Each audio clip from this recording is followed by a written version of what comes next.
안녕하세요. 추상대 수학 2주차 2차시 강의를 시작해 보겠습니다. 이번 주차에는 계속해서 환의 정의와 예를 살펴보는 거였었고요. 지난 시간에 환의 정의 그리고 예시를 했었는데 이번에는 그 안에서도 곱셈에 대한 성질에 초점을 맞춰 보도록 하겠습니다. 예, 지난 시간 리뷰를 한 번 더 해보면요. 환의 정의를 했어요. 환은 덧셈에 대한 가항군이고요. 곱셈에 대해서 결합 법칙이 있으면서 덧셈과 곱셈을 연결해주는 분배 법칙이 있었어요. 그리고 곱셈에 대한 항등원이 있으면 단위원이 있는 환이라고 했었고요. 곱셈에 대해서 교환 법칙이 성립하면 그때를 뭐라고 했었죠? 가환환이라고 했었죠. 그래서 단위원 1과 가환인 환을 단위원이 있는 가환환이라고 했습니다. 두 번째는 환의 성질에 대해서 살펴봤는데요. 환의 성질은 기본적으로 본래 환이 가지고 있어야 될 본질적인 성질들이 있지 않습니까? a 곱하기 0은 0이다. 이런 거. 그 다음에 a의 부호를 바꾼 거는 부호를 빼서 해도 되더라. 이게 좀 표현이 그렇죠. 빼서 한다는 게 아니고 정확히 말하면 이 값에 대한 덧셈에 대한 여건은 뭐다? a, b다. 이 말인 거죠. 혹은 두 개의 부호를 동시에 바꾸면 정확히 말하면 A의 덧셈에 대한 여건과 B의 덧셈에 대한 여건을 곱하면 A, B가 된다는 거죠. 예. 그 다음에 다뤘던 건 다항식 환이었어요. 다항식 환에서 꼭 기억해야 되는 건 디그리 오버 fx였었죠. 이게 뭐였다? 최고차항이었었고요. 여러분들 알고 있는 덧셈하고 곱셈은 뭐였죠? 덧셈은 차수별로 더하고요. 곱셈은 코시 곱으로 하면 됩니다. 차수를 맞추어서 곱하면 된다는 뜻이고요. 그때 차수에 대한 얘기들이 중요했었는데 두 개 뭐였죠? 다항식의 차수의 곱은 각각의 차수의 합으로 표현되는 때가 있더라라고 했었죠. 근데 일반적으로는 아니더라. 될 때와 안 될 때를 구분 짓는 게 중요했었습니다. 예. 오늘 시간에는 기본적으로 곱셈에 대한 단원, 그러니까 소위 말해서 곱셈에 대한 여건이 있는 것들에 대해서 살펴볼 거고요. 그러한 원소들이 가장 많은 경우를 이름하여 그런 환을 체라고 하는데요. 바로 그 체의 뜻을 설명해 보겠습니다. 두 번째는 방정식을 풀 때 자주 쓰는 논리였죠. 뭐였냐면 a 곱하기 b가 0이면 a 또는 b가 0이다. 요 명제를 명제가 아닌 이제 이걸 정의로 이제 기술한 거를 정역이라고 하는데요. 이런 성질이 만족되는 환이요. 정역의 정의를 기술하고 특징을 제시할 수 있는지를 한번 우리가 얘기해 보도록 하겠습니다. 먼저 단원의 정의를 살펴보겠습니다. 단원이라는 거는 환의 원소인데요. 어떤 거냐면 곱셈에 대한 여건이 있는 겁니다. 어떤 b가 있다는 겁니다. b가 있으면 물론 유일하게 있을 겁니다. 왜냐하면 군이었으니까요. 군에서 마찬가지로 볼까요? A, B는 B, A가 1이에요. 그 다음에 또 다른 게 있었다 쳐요. A, B 다시는 1이에요. 그러면 양변에다가 B 대시를 곱해주면요. 이렇게요. 세 번째 거 곱하면 B 대시 1이죠. 곱셈에 대한 뭐 항등원이니까 B 대시 거고요. 이쪽을 보시면 B 대시 A는 뭐냐면 뭐라고 했죠? 1이라고 했죠. 따라서 이거 봐요. B죠, 맞죠? 즉 말하자면 이 A의 곱셈에 대한 여건 유일하게 있다는 거죠. 유일하게. 이럴 때 이걸 기호 표기는 B는 A의 인버스, A의 마이너스 1 거듭제곱이라고 표시하겠습니다. 이때 이 A를 뭐라고 한다고? R에 뭐라고 한다고요? 단원이라고 합니다. 그리고 이런 단원들을 모두 다 모아놓은 집합을 뭐라고 하자? 유닛 그룹이라고 그랬다. UR이라고 표기하겠습니다. 물론 지금 AB는 BA가 1이면 A는 UR의 원소라는 말이죠. 정의에 의해서. 근데 입장을 바꿔갖고 BA는 AB는 1이에요. 이렇게 오고 이렇게 오도 되잖아요. 맞죠? 그러면 B 기준으로 읽으면 다시 한 번 더 뭐다? 이 말은 B 또한 UR의 원소라는 거죠. 예, 그렇습니다. 그래서 곱해서 1이 되는 거다. 그러면 두 개 다 단원의 원소다. 이렇게 생각해 주시면 되겠습니다. 물론 기호는 B는 A의 인버스예요. 입장을 바꾸면 A는 B의 인버스라고 기호 표기할 수 있겠습니다. 다시 말하자면 이렇게 되는 거죠. B는 B의 인버스의 인버스인 거죠. 역수의 역수는 뭐다? 1이라는 얘기죠. 예. 두 번째, 실제로 이런 단원들을 모아놓은 집합은 이 UR은 곱셈에 대해서 군을 이루고 있습니다. 한번 증명을 해보겠습니다. 그래서 이제 용어는 이제 UR은 단원군이라고, 유닛 그룹이라고 합니다. 예. 먼저 1 곱하기 1은 곱셈에 대한 항동원이었잖아요. 그래서 1은 명백히 UR입니다. 물론 문제 가정에서 단위원이 이미 있는 환이었으니까요. UR이 들어갑니다. 그 다음에 이거요. A가 UR에 있고요. 그러면 AB는 BA는 1이잖아요. 아까도 얘기했듯이 그러면 BA는 AB는 1이 될 거예요. 그 말은 뭐였다? B 또한 UR의 원소라는 거죠. 이 말은 무슨 말이죠? A에 대한 곱셈에 대한 요건이 B가 있다는 거죠. UR 속에요. 그러면 마지막으로 해야 될 일은 이 얘기가 되겠죠. 곱셈 연산에 대해 닫혀 있는지 확인하면 되겠죠. 그렇죠? 만약에 X가 UR이에요. 쭉 써보겠습니다. XZ는 ZX는 1이 되는 게 있다는 거고요. 마찬가지로 Y가 UR이었어요. 그러면 YW는 WY는 1이 된다는 얘기죠. 이럴 때 내가 해야 될 일은 과연 XY를 곱한 것이 UR 안에 들어가느냐 이게 질문이 되겠습니다. 실제로 한번 곱해보면요. 이런 생각을 합니다. XY의 W요. 그러니까 XYW를 생각하면 X의 YW가 될 거고요. YW는 1이었어요. 맞죠? 따라서 얘는 X가 될 겁니다. 그리고 마찬가지로 여기에서 XYWZ 이렇게 곱하겠습니다. 그러면 얘는 뭐냐면 XZ가 되겠죠. 양변에다가 여기에다가 Z를 곱한 거니까요. 그런데 뭘 알고 있냐면 XZ가 뭐였죠? XZ는 1이었잖아요. 말은 다시 말하면 얘가 1이에요. 그렇죠? 됐죠? 오케이. 그래서 우리가 뭘 알았냐면 따라서 XY 한 묶음으로 보면 얘가 있다는 거죠. 이게 1이라는 거죠. 입니다. 따라서 반대로 이것도 한번 해야 됩니다. XY의 반대로 곱했어요. WZ요. 왜냐하면 이 R 자체가 처음에 주어진 게 가환이 아닐 수 있잖아요. 그렇기 때문에 반대로 연산하는 것도 한번 확인해 줘야겠죠. 그런데 곱셈에 대해 결합법칙이 성립하고 있으니까 XZXY가 될 거예요. W1Y가 될 거예요. 1은 곱셈에 대한 항등원이니까 WY가 될 거고요. 1이에요. 그래서 결론적으로 뭐다? 따라서 XY의 WZ는 WZ의 XY는 1이라는 소리예요. 그러므로 뭘 알고 있냐면 우리가 그걸 알게 되는 거죠. XY는 UR이에요.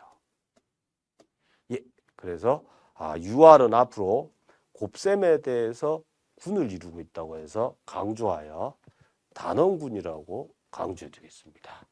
예, 명심하셔야 될 것 다시 한 번 더. UR은 곱셈에 대한 것만 생각합니다.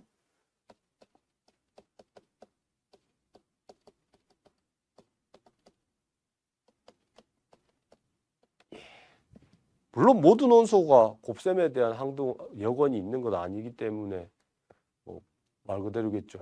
이 R은 R의 부분집합이겠죠. 맞죠? 예.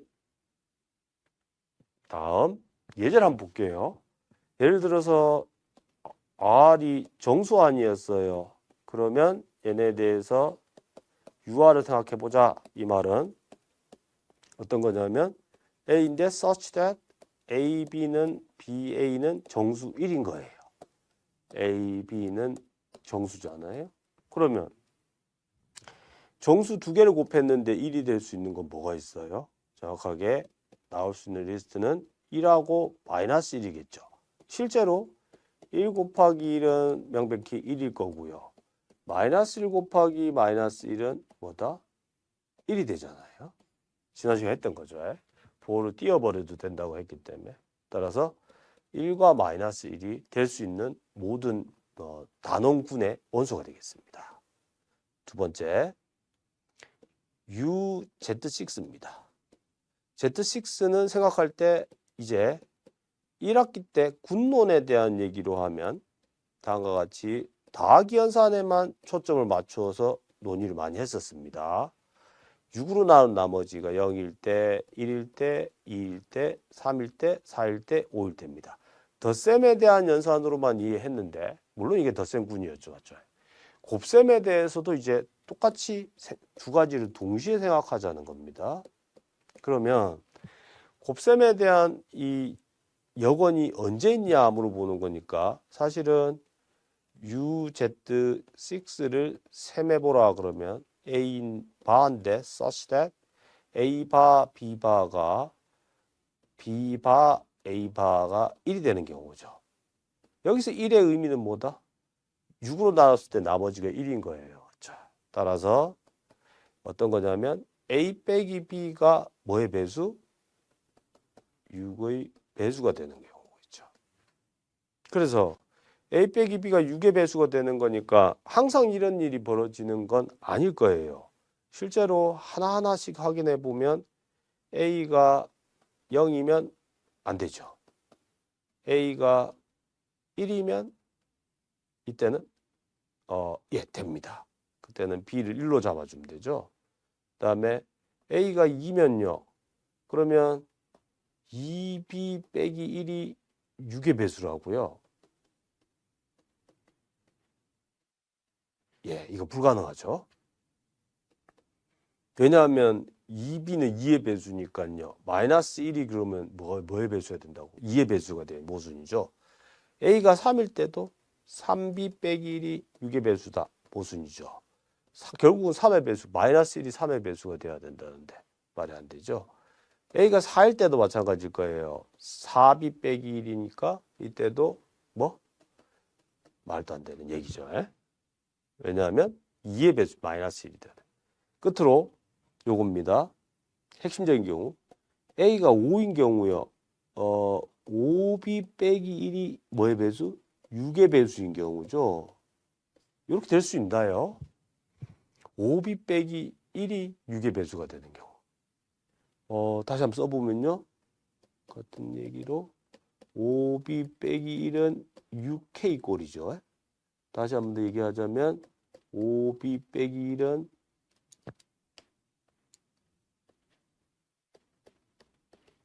1이에요. 맞죠?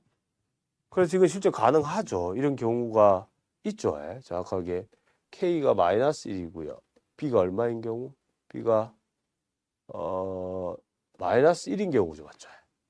그러니까 B가 마이너스 1이라고 했는데 이거는 6으로 난 나머지니까 5가 되겠죠. 따라서 됩니다. 즉 여건이 있는 경우는 1하고 5인 경우겠죠.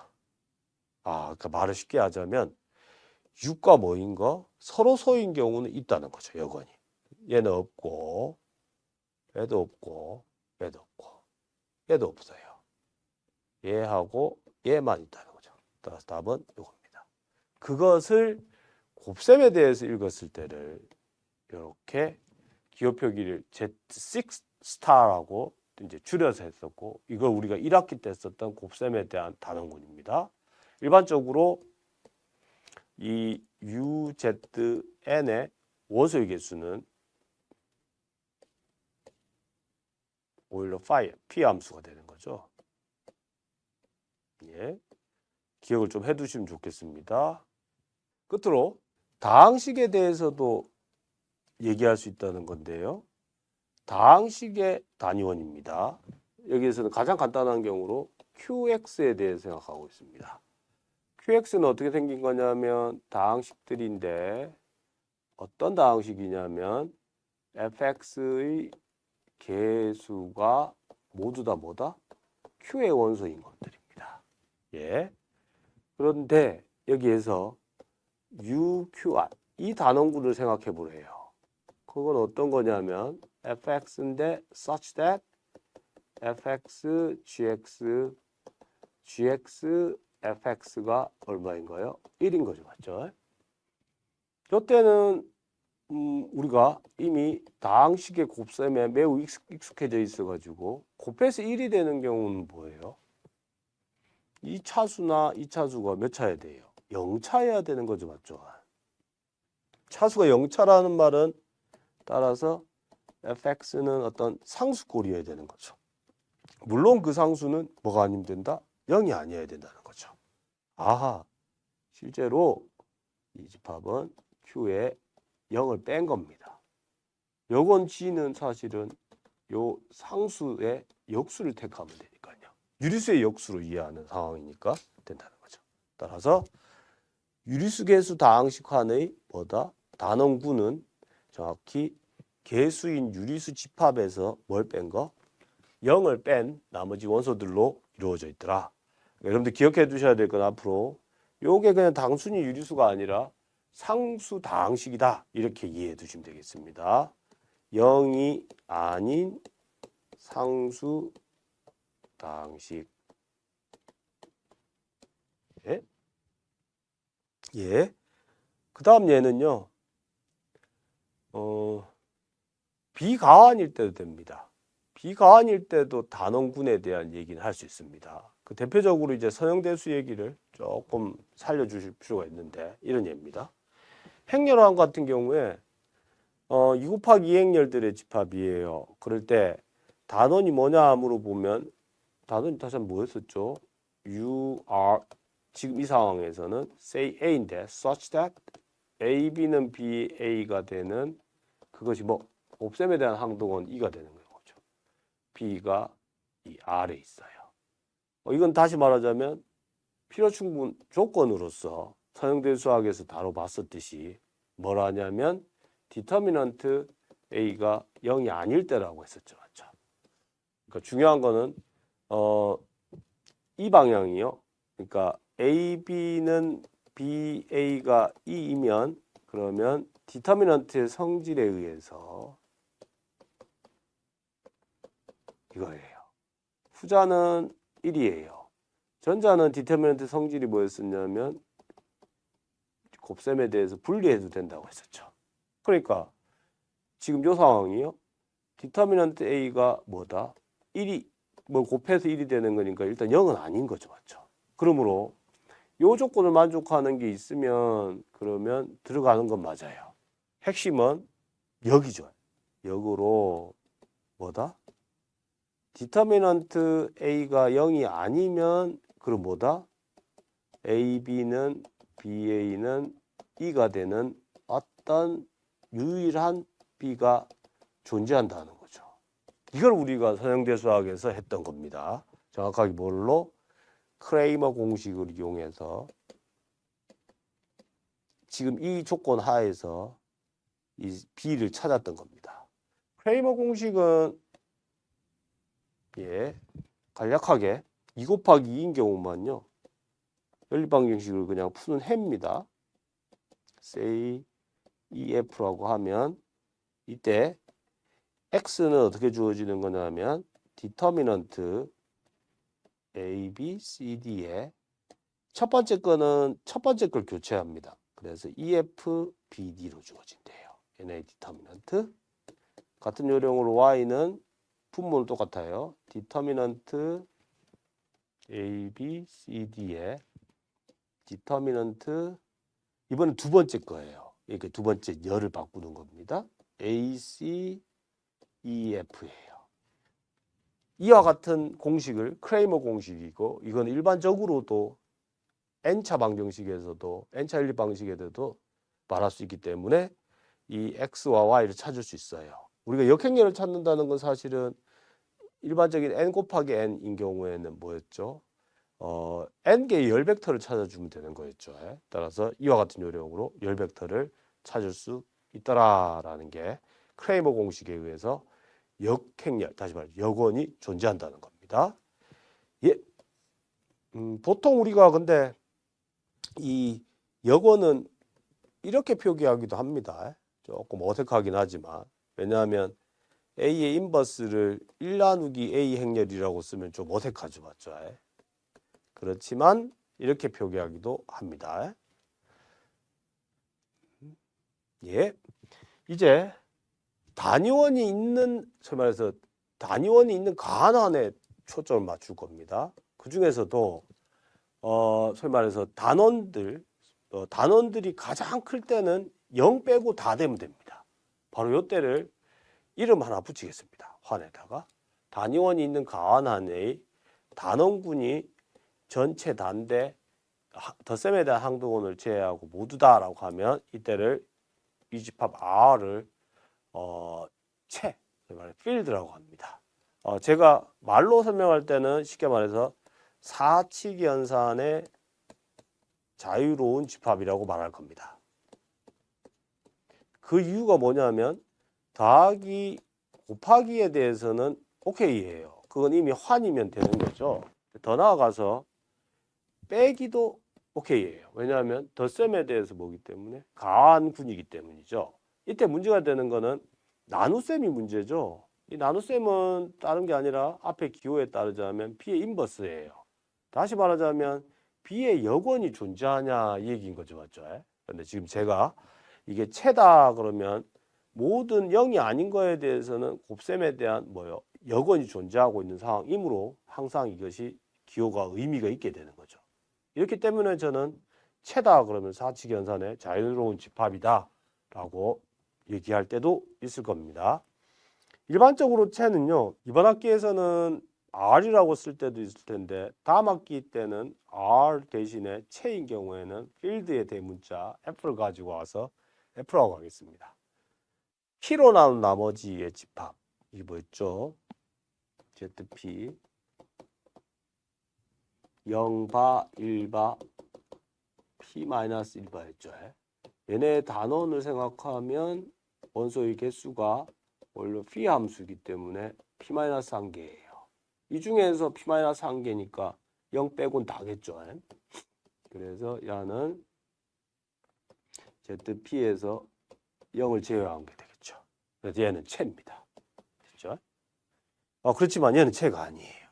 왜냐하면 Z4만 쳐다보더라도 0바, 1바, 2바, 3바를 쳐다보면 2 곱하기 X바가 1이 되게 할 수 없죠. 맞죠? 어떤 걸 넣어도 그렇지 않죠. 1 넣어도 안 그렇고 2 넣어도 안 그렇고 3 넣어도 그렇지 않습니다. 따라서 UZ4는 Z4에다가 0 아닌 것 다가 아니라 따라서 채가 아닙니다. 물론 Z6도 채가 아닙니다. Z6의 U6 앞에 살펴본 바대로 1바 5바였었죠. 맞죠? 따라서 전체 다가 아니기 때문에 채가 아닙니다. 예?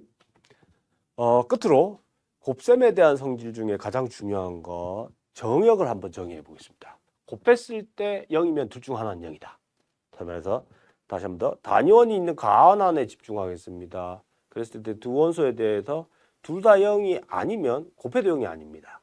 요거에 대한 대우 명제가 두 개를 곱했을 때 0이면 둘 중 하나는 0이다 이 얘기였죠. 이런 성질이 성립하면 이 R을 정역, 인테그랄 도메인이라고 하겠습니다. 예를 들면 Z7은 정역입니다. Z7 안에 0바부터 6바까지 있는데요. 얘네에 대해서 어떤 두 개를 갖고 와도 맞죠? 0이 아닌 거를 곱해도 뭐가 아니다? 0이 아니죠. 맞죠? 말을 다시 하자면 무슨 말이죠? 7과 뭐인 거? 서로 소인 거의 곱은 여전히 뭐다? 7과 서로소이다. 이 얘기를 말 다시 하고 있는 거죠. 예, 더 나아가서 사실은 만약 이게 채면 정역입니다. 어떻게 확인해 볼까요? A, B가 0이었어요. 이럴 때 만약에 A가 0이 아니었어요. 그러면 A는 UR의 원소가 되겠죠. 그 말은 A의 인버스가 있다는 거죠. A 인버스 A, B는 0이죠. 따라서 B는 여기가 1이니까 B는 0일 거예요. 그러니까 A, B가 0인데 A가 0이 아니면 B가 0이어야 돼요. 입장을 바꿔서 B가 0이 아니면 뭐가 돼야 돼요? A가 0이 돼야 되죠. 그래서 다시 말하자면 곱했을 때 0이면 둘 중 하나는 0이더라 이 얘기죠. 그 다음에 세 번째 거, 만약에 처음부터 개수가 정역이면 그 개수를 가지고 만들어진 다항식환도 정역입니다. 그러니까 당연히 다시 이것도 내림차순으로 정리한 걸로 이해하면 얘가 정역이니까 이 정역에 대한 다항식환이니까 이제 정역이죠. 맞죠? 얘가 정역이면 이것도 정역이다. 다시 말하자면 두 개의 다항식을 곱했어요. 얘가 0이에요. 그러면 두 다항식 중에 한 다항식은 0이어야 돼요. 우리가 염려하고 있는 건 뭐냐면 두 개의 다항식을 곱하면 만약에 이 두 개의 다항식 모두 다 뭐죠? 차수가 1차 이상이에요. 그러면 곱했을 때 차수가 뭐예요? 여전히 1차 이상이니까 0이 될 수 없겠죠. 그러므로 둘 중 하나는 차수가 뭐다? 0일 거예요. 맞죠? 그러면은 이렇게 생각하는 거죠. fx가 만약에 상수인데 0이 아니에요. 그런데 뒤에 거의 차수가 1 이상이면 c 곱하기 gx는 차수가 어떻게 돼요? 디그리가 1 이상이죠. 여전히. 그렇죠. 여기 이거의 최고차항이 이것을 곱했을 때 0이 아닌 두 개를 곱하면 0이 아니에요. 왜냐하면 R이 정역이기 때문이죠. 그래서 차수 1 이상이에요. 그러니까 따라서 모순이죠. 맞죠? 곱했을 때 0이 될 수 없죠. 1호부터 나올 수 있는 게 GX의 차수도 0이어야 돼요. 그러니까 GX를 say D라고 하겠습니다. 그러면 C 곱하기 D는 0이 된대요. 정역이기 때문에 이미 C는 0이거나 or D는 0이어야 되죠. 따라서 fx가 0이거나 뭐죠? gx가 0이 돼야 된다는 거죠. 마찬가지로 채가 아닌 정역의 얘는 정수환 또는 다항식환이다. 그러니까 정수환은 다시 말하지만 uz가 뭐였죠? 1하고 마이너스 1이었죠. 그러니까 다시 말하지만 이거는 z의 0 아닌 것들이기 때문에 이거 다 같지 않기 때문에 채는 아니에요. 맞죠? 그래서 그런데 분명히 정수 두 개를 곱해서 0이면 둘 중 하나는 0이어야 돼요. 정수의 성질이었었죠. 마찬가지로 이거요. UFX는 채의 원소를 개수를 하고 있는 것의 단원은 요예요. 이거는 정확하게 뭐가 되냐면 다음과 같은 상수 다항식들인데 0다항식 아닌 게 단원이죠. 따라서 얘는 이 다항식화는 명백히 차수가 1 이상인 것들도 있기 때문에 뭐 채가 아니라고 얘기할 수 있는 거죠. 마지막으로 사실 알고 보면 정역이 채하고 거의 가까운데요. 극단적으로 만약에 이게 유한집합이면 그냥 채입니다. 그러니까 확인해 줘야 되는 거는 뭘 확인해 줘야 되죠? 임의의 0이 아닌 원소에 대해서 뭐가 존재한다? A 인버스가 존재하더라. 이걸 증명해 주면 되겠죠. 증명 요령은 유한군에서 여원의 존재성 증명하는 것과 거의 같습니다. 함수를 하나 만드는데요. R에서 R로 가는 함수인데요. fx를 ax입니다. 그냥 a배를 곱한 걸로 하면 그러면 fx가 fy라고 한다면 그러면 AX는 AY입니다. 그러면 이항해서 분배 법칙으로부터 이걸 이항해서 분배 법칙이요. 그리고 A가 0이 아니라고 했잖아요. 근데 곱해서 0이 되니까 이게 R은 지금 정역이잖아요. 따라서 X 빼기 Y는 0입니다. 그러므로 X는 Y입니다. 이 말이 뭔 말이죠? 따라서 F는 단사라는 거죠. 그런데 but 지금 R의 원소의 개수는 유한계죠. 그러므로 F는 전사라고 얘기할 수 있죠. 예. 그러므로 따라서 F는 1대1 대응이에요. 그러므로 이걸 알고 있는 거죠. 뭘 알고 있냐면 1이 공역에 있는데 이것에 대해서 함수값이 1이 되도록 하는 어떤 B가 유일하게 있어요. 맞죠? 말을 다시 쓰면 1은 A 곱하기 B예요. 물론 정역은 기본적으로 가환한입니다. 그래서 B 곱하기 A예요. 그러므로 따라서 뭐다? A는 UR의 원소라는 거죠. 다시 한 번 더. 여기요. 0이 아닌 원소에 대해서 항상 여기요. UR의 원소이기 때문에 따라서 R은 체가 되겠습니다. 예. 예. 이번 시간에 기본적으로 곱셈에 대한 여건이 있는 그 집합, 바로 그 집합들을 모아놓은 걸 단원군의 뜻을 살펴봤었고요. 그렇게 되는 곱셈에 대한 여건이 가장 많이 있는 경우를 체라고 이름을 붙였습니다. 그런 다음에 소위 말해서 곱셈에 대한 성질 중에서 체는 아니지만 두 개를 곱했을 때 0이면 둘 중 하나는 0이어야 된다는 바로 그 성질을 이름 붙여서 정역이라고 했습니다. 끝으로 유한 정역인 경우에는 사실 알고 보면 그것은 체입니다. 예. 다음 차시에서는 환의 성질과 관련된 이제 문제들을 좀 해결해 볼 겁니다. 물론 정역체 마찬가지입니다. 지금까지 배웠던 두 개의 차시의 개념들과 관련되어 있는 문제들을 해결해 보는 시간을 갖도록 하겠습니다. 예, 오늘 수업 여기까지입니다. 감사합니다.